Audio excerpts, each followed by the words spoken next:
Don't waste time talking to her. She just wipes the Apache's guns.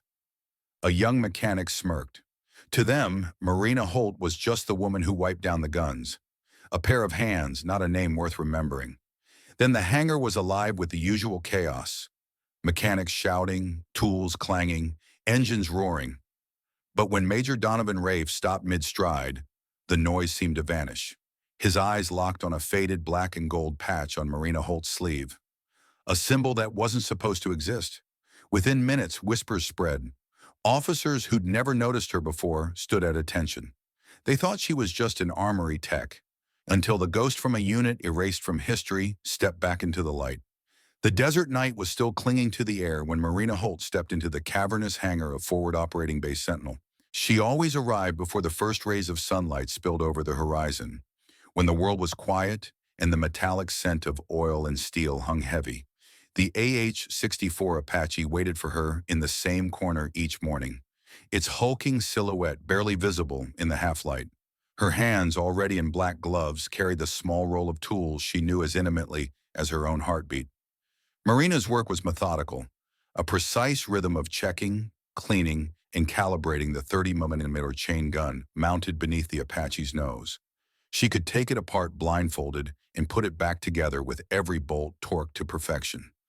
It wasn't glamorous. It wasn't the kind of work that got names etched into plaques or faces in military newsletters, but it kept pilots alive.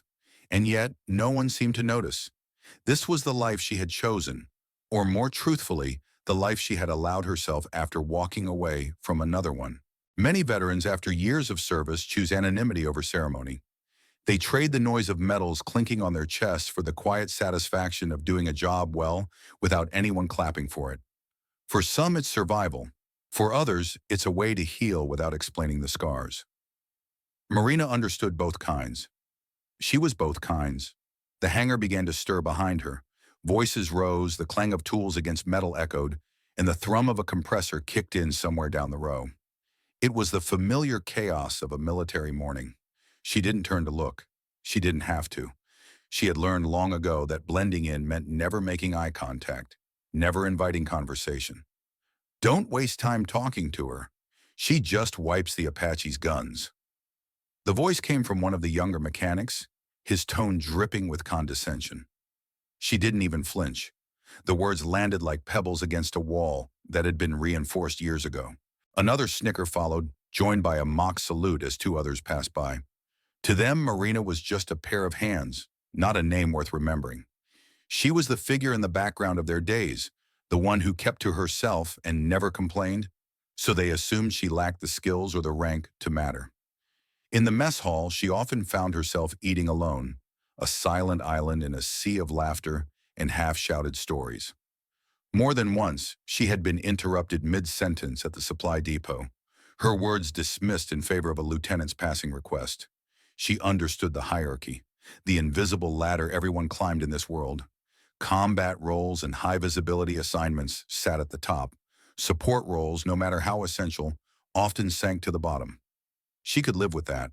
What mattered was that the Apache she serviced never went into the air with a flaw she could prevent. It was easy to let them underestimate her. There was a strange power in being ignored.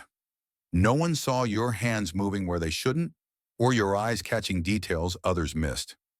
Anonymity was her shield, and she wielded it with discipline. The hangar doors rattled as they began to open for the day, flooding the space with pale light. Dust motes drifted in the sunbeams, swirling between the shapes of helicopters and busy personnel. Marina tightened the last bolt on the gun mount, her movements steady and unhurried. Around her the day was gathering momentum, but she was anchored in her own quiet rhythm. She wiped her hands on a rag, not because they needed it, but because it gave her an excuse to linger. The Apache was more than a machine to her. It was a trust. Every component she touched carried the weight of lives it might protect or take. That was enough. For now she would remain the invisible hand in the hangar, the one no one noticed, the one they dismissed. Because when the day came, and she knew it would, the fact that they had underestimated her would matter more than anything. The morning chaos in the hangar had settled into a steady rhythm. The clatter of tools, the low murmur of mechanics trading instructions, the distant whine of a hydraulic lift. Marina Holt was crouched beside the Apache's landing gear, running a gloved finger along the barrel housing to check for grit. Her mind was in that focused half-state she favored, where muscle memory did the work and her thoughts drifted elsewhere. She didn't notice Major Donovan Rafe enter at first. Few people did. Rafe had the kind of presence that carried its own gravity, but in a hangar full of military uniforms and clipped strides, even a veteran pilot could fade into the backdrop. His helmet was tucked under one arm, flight suit creased from hours in the cockpit, patches on his chest telling a story in the silent shorthand of insignia and ribbons. He was halfway to the briefing room when his eyes caught something out of place. Marina had shifted, rolling her sleeve to her elbow for better movement in the heat. The fabric bunched just enough to reveal a small patch. Black background, gold embroidery. The lines were worn and frayed, but the image was unmistakable. An eagle mid-dive, talons extended, wings swept back into the shadow of its own motion. Rafe froze mid-stride. The sounds of the hangar didn't stop, but for him they seemed to fade into nothing. It wasn't possible. That patch wasn't supposed to exist anymore. Not officially. He knew it instantly. Eagle Talon, a unit so classified that even its nickname was never spoken outside closed rooms. The kind of unit that took missions without paper trails, without briefings logged in databases. The kind of unit that disappeared from rosters when things went wrong. And yet here it was, stitched into the sleeve of an unremarkable armory tech. Rafe's mind flickered through memories he didn't often let himself visit. The Talons on the tarmac at dawn, their faces already painted with streaks of ash and dust for camouflage. The way they moved in unison without a word, slipping from the belly of a helicopter into the dark of some nameless terrain. One night in particular burned brightest, a mountainside in the Corin Range, snow falling over satellite uplinks as a Talon operative silently dismantled a hostile communications array under gunfire. He remembered the after-action reports too, the ones he wasn't supposed to see. Whole missions rewritten into fiction for the official record. Casualties marked as unrecoverable assets. And then one year, the Talon roster itself vanished. Rumors whispered of a mission in Samaran gone bad. Every operative killed in action. The unit was retired, struck from files like it had never existed. Rafe blinked and looked again. No mistake. The same patch, its black and gold muted with age. He approached slowly, as though getting too close, too fast might make it disappear. Marina kept working, her posture unchanged, as if she hadn't noticed the shift in his attention. "Is that real?" His voice was low, pitched for her ears alone. She didn't look up. The soft scrape of a cloth against steel was her only answer. Rafe's pulse kicked up, but not from fear, from the electric awareness that something big had just stepped into his path. "You wore Talon?" he asked again, quieter this time. A pause, the kind that swallows whole seconds. Then the smallest of nods. In the military, symbols carried weight. A patch wasn't just thread. It was history, sacrifice, blood paid for ground taken. In a culture built on hierarchy and tradition, the right insignia could open doors or close mouths. Some patches spoke louder than any rank, louder even than medals. And the Eagle Talon patch? It didn't speak. It silenced. Those who recognized it would not ask casual questions. Those who didn't, well, they'd learn from the way the room shifted. Rafe straightened unconsciously, his voice dropping into a register of respect. "I'll be discreet." He didn't wait for her acknowledgement before stepping back, helmet in hand. The image of that faded patch seared into his mind. As he walked away, he could already feel the ripple effect spreading. The hangar hadn't changed, not to the untrained eye. Tools still clanged, someone was still shouting for a wrench. But to those who had served long enough, something had shifted. Conversations lowered. Glances were stolen toward the woman crouched by the Apache's gun. The unspoken rule of the military was in full effect. When you don't know the whole story, you wait. And when you see something that was never supposed to be seen, you wait even longer. Marina continued her work as though nothing had happened, but the set of her shoulders was subtly different now. She knew what he had seen. She knew what it meant. And she knew, as surely as she knew the weight of the wrench in her hand, that the quiet life she had maintained here was about to fracture. Because the patch wasn't just a memory, it was a warning. And for anyone who understood its language, it meant only one thing. The ghost wasn't gone. By mid-morning, the hangar had transformed in ways most of its occupants couldn't quite name. The Apache still sat in its corner, mechanics still worked, and the familiar drone of machinery filled the air. But beneath it all was a subtle tension, a thread that pulled at everyone who had noticed Major Rafe's sudden change in demeanor. Senior officers began drifting into the hangar with no clear reason. A captain from operations leaned against the wall, pretending to read a clipboard while his eyes stayed locked on Marina Holt. A logistics major wandered past twice, glancing at her each time.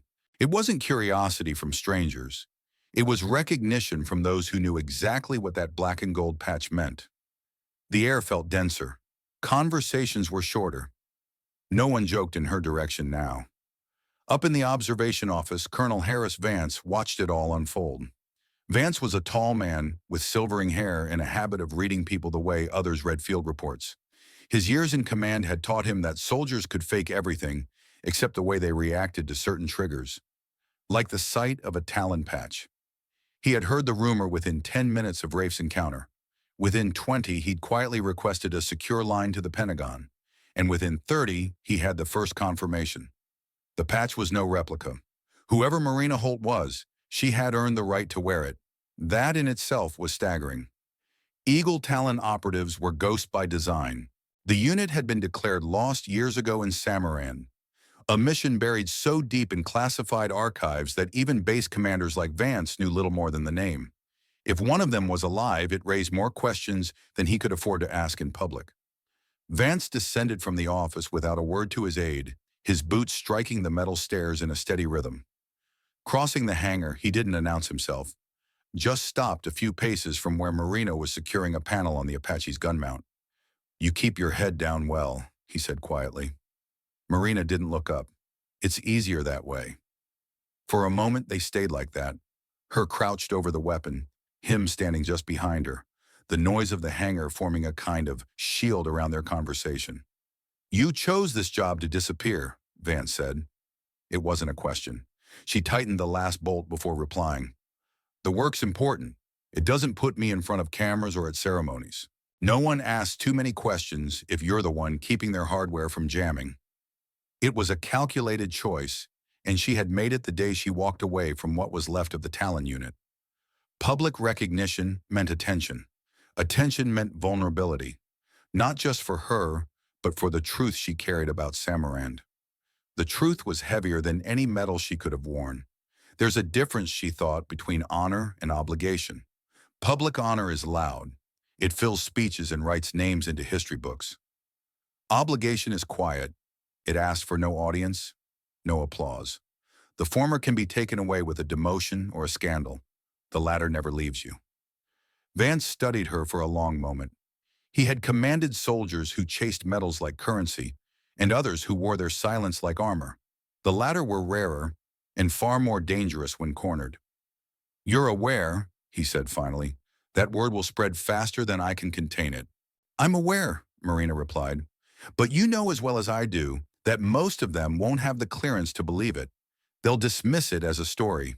And those who do believe," she shrugged, "they'll know to keep their mouths shut." Across the hangar, Rafe had joined two other senior pilots, his voice low but urgent. The ripple of awareness continued to spread, not in shouts or confrontations, but in glances, in the way people stepped out of her path without thinking. The ghost had been seen, and in the military, when a ghost appeared, you didn't salute, not because you lacked respect, but because you understood the cost of what that ghost carried. Vance inclined his head slightly, a gesture that was almost a salute but stopped short. "We'll speak again," he said, and turned away. Marina returned to her work, though she could feel the shift in the air pressing in around her. This was the price of being recognized. She had traded the safety of invisibility for a kind of dangerous clarity, and yet a part of her had known it would happen eventually. You can't carry certain truths forever without them catching the light. In the silence between the clanging tools and shouted orders, Marina felt the old weight settle back on her shoulders, familiar heavy, and unshakable. The world outside might still see an armory tech, but inside this hangar, the balance had changed. The quiet was over. The name Black Prism was never spoken over unsecured channels. It wasn't in official briefings or on mission rosters. But for those who'd served long enough in the right places, or the wrong ones, it was a shadow you learned to recognize. They were a private military corporation with clean, polished public contracts and a rot that ran deep beneath the surface. Black Prism's business model was simple in theory and catastrophic in practice. Acquire sensitive military technology or operational intelligence, then sell it to the highest bidder. Sometimes that bidder was an allied government. Sometimes it was a hostile state. Most often, it was both, feeding a conflict just enough to keep demand high for their security solutions. Marina Holt had encountered their name before the Samaran. Back then, it had been a whisper on a secure line, a note buried in a decrypted comms log. After Samaran, she had no illusions left. She knew Black Prism hadn't just profited from that mission's failure, they'd engineered it. When she arrived at Forward Operating Base Sentinel 7 months ago, it wasn't to escape her past, it was to hunt. The Apache in her corner of the hangar wasn't just a machine she maintained, it was the perfect cover for the surveillance equipment she'd quietly integrated into its targeting systems. Every maintenance cycle, every diagnostic she ran, pulled more data from the base's internal network. Encrypted comms, movement logs, procurement requests. She never broadcasted her findings directly. Instead, she built a silent archive, layering timestamps, IP traces, and intercepted code fragments. The evidence grew like a slow-forming storm cloud. Each piece alone meant little. Together, they painted a picture of an infiltration so deep that entire flight plans had been leaked before missions even launched. In those 7 months, she'd traced patterns, shipments arriving at odd hours, contracts funneled through shell companies, encrypted files routed through civilian servers off base. The fingerprints of Black Prism were faint but unmistakable, the same digital signature she'd seen in compromised operations years ago. Marina knew better than to bring her suspicions up the chain without proof. In the world of defense scandals, whistleblowers didn't just risk their careers, they risked their lives. She'd seen it happen to others. Intelligence analysts reassigned to remote posts, pilots grounded indefinitely, investigators dying in accidents that left too many questions. It was a game of patience, and she had learned patience the hard way. Her work reminded her of real-world scandals she'd read about during her quieter years. The Iran-Contra affair.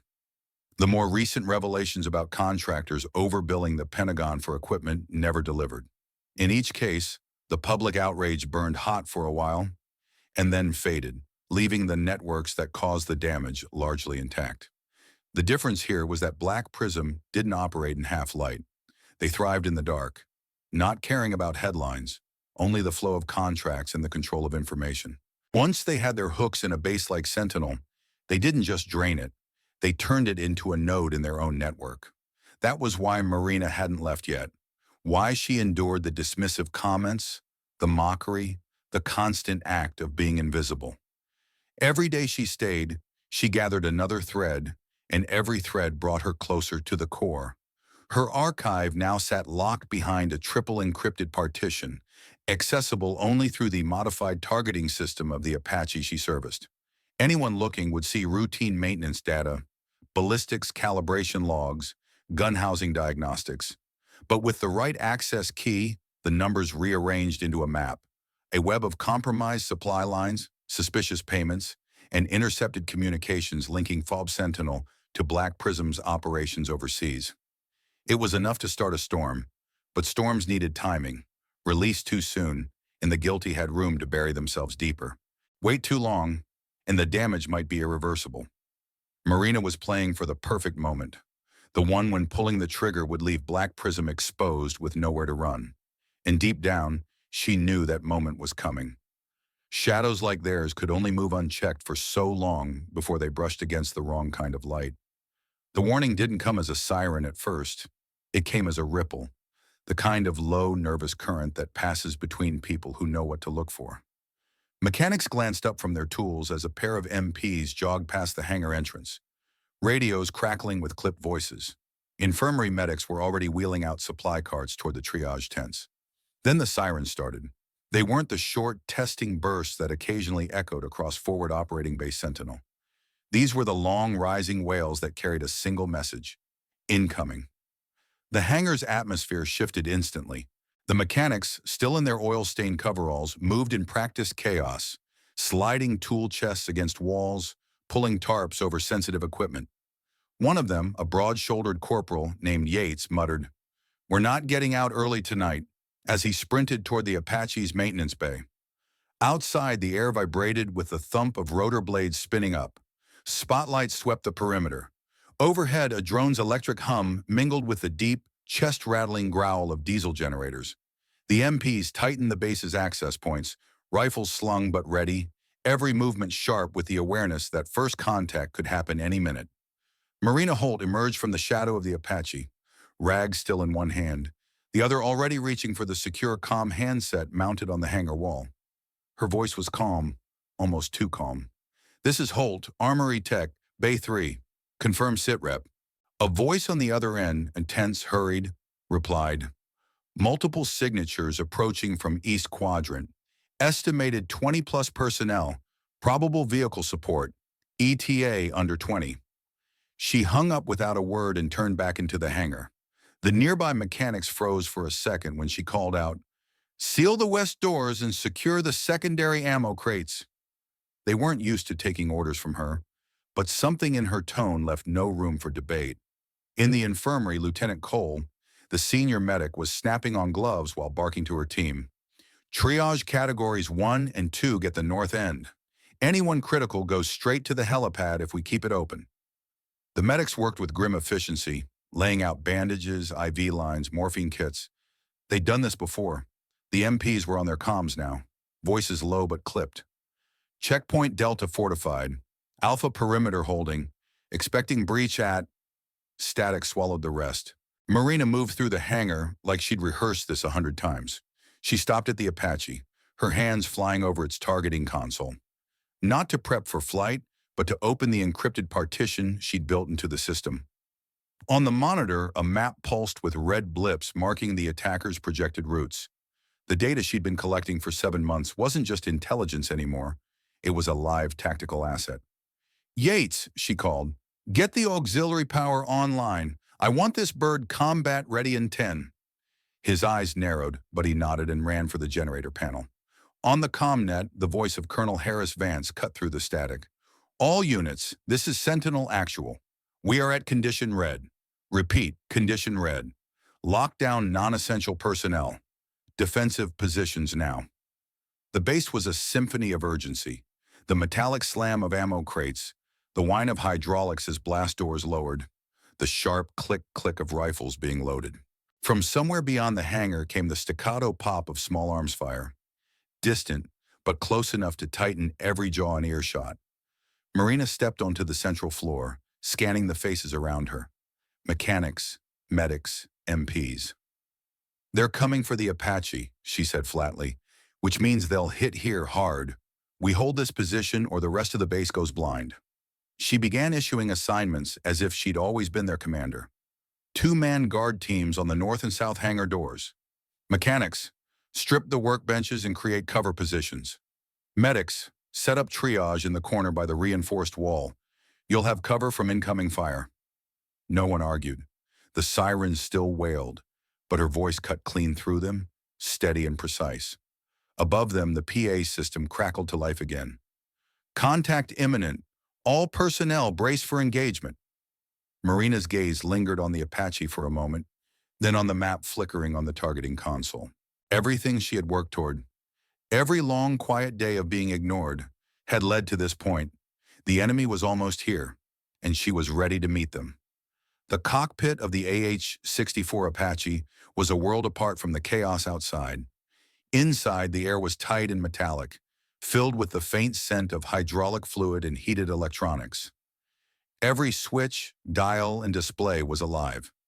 Major Donovan Rafe strapped into the pilot's seat up front, his hands moving with practiced speed over the controls. Behind him in the gunner's station, Marina Holt buckled in and began powering up the weapon systems. Bringing main power online, she reported, her voice steady over the intercom. The turbines spun up with a deep, throaty roar, the vibrations running through the frame and into their bones. Clear for lift? Donovan asked. Marina's eyes flicked to the targeting display.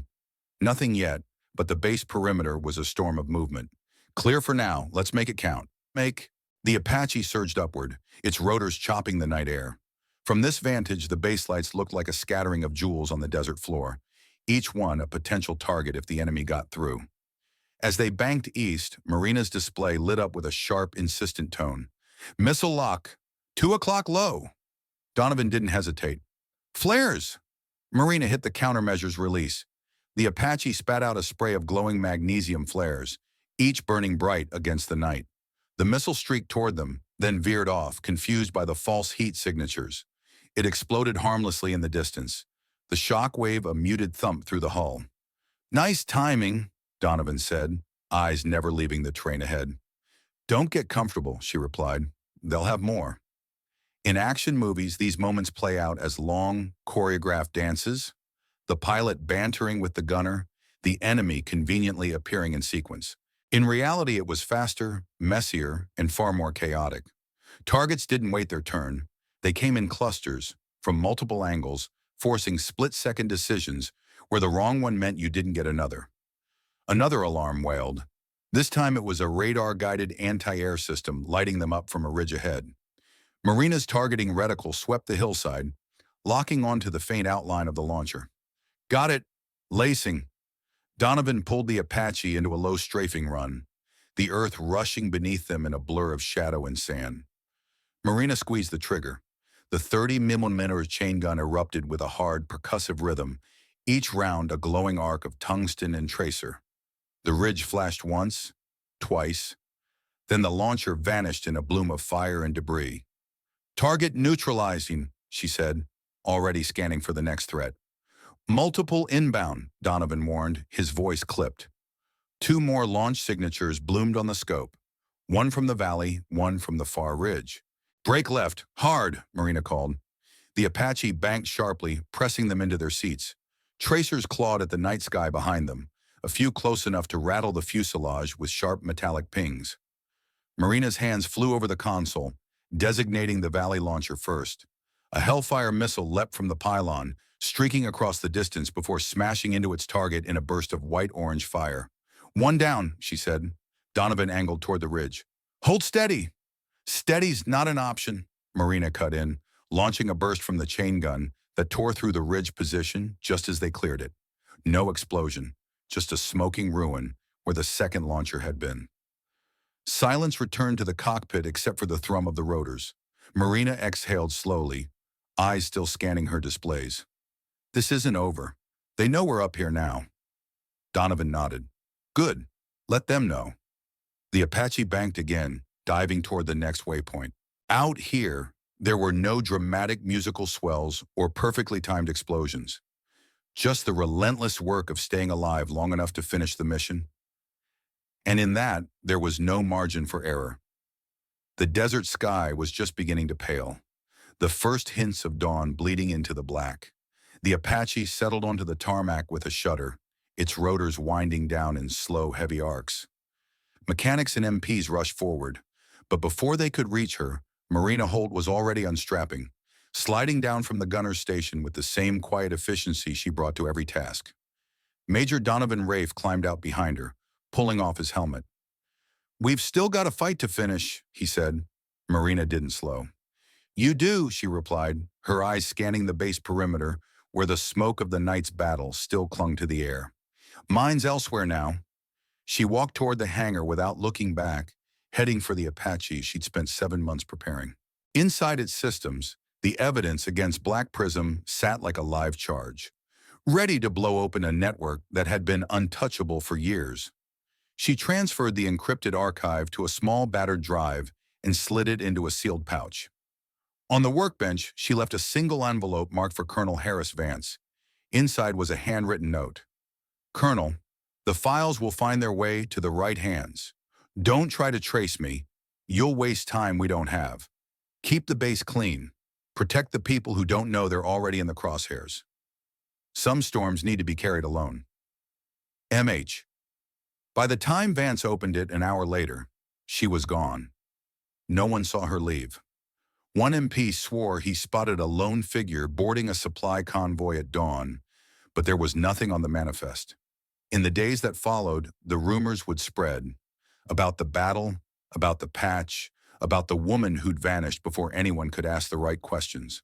Some would dismiss it as another soldier's myth. Others would remember the way senior officers had gone quiet, the way respect had shifted in the room without a single order being given. And somewhere far from Sentinel, Marina Holt would be moving toward the next shadow. She carried no medals, no official recognition, and no guarantee she'd survive the work ahead.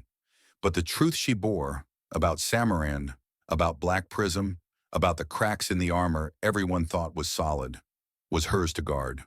There are heroes whose names we shout, whose faces fill the screens on parade days. And then there are the others, the ones whose stories are buried, whose victories happen in silence, whose storms are never weathered in the light. They don't wait for applause because they know the cost of earning it. Marina Holt was one of them, and her final words, spoken to no one in particular as she vanished into the dust, were simple enough to echo long after she was gone. Some ghosts haunt the living. I hunt the kind that deserve it. In the end, Marina Holt's story isn't just about classified missions or shadow wars. It's about the quiet strength of doing what's right, even when no one is watching.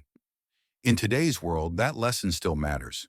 We may not all face Black Prism or stand in the cockpit of an Apache, but we each face moments where integrity is tested, where the easy path is loud and the right path is silent.